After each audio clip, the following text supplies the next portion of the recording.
Hi guys it's me Kritika.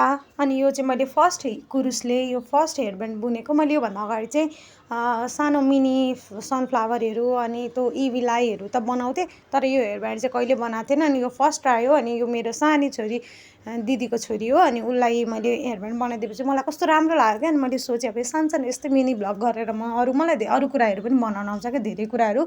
अब म भिडियोहरू हाल्दै गरेँ, म त्यहाँ हाल्छु। अनि मलाई कस्तो पहिलेदेखि नै मनपर्ने क्या यस्तो सानसानो कुराहरू बनाउने, क्रिएटिभ कुरामा चाहिँ चाँडो घुस्ने पनि अनि याद पनि हुने चाँडो। अनि मलाई बनाउन मन लागेको। अनि फेरि यो भ्लग हालौँ कि नहालौँ भन्ने मलाई कस्तो अप्ठ्यारो लाग्यो। कहिले हालेको छैन यस्तो भ्लगहरू, अलिक अप्ठ्यारो हुन्छ कि अरूले के भन्छ भनेर फेरि के सोचेँ, हे केही हुँदैन, आफ्नो मन पो त भनेर अनि मैले यो भिडियो चाहिँ हालेको। अनि कस्तो छ भनिदिनु होला। अनि खोइ मैले बनाएको मलाई यो चाहिँ कस्तो क्युट लागेर चाहिँ मैले हजुरहरूलाई पनि सेयर गरेको।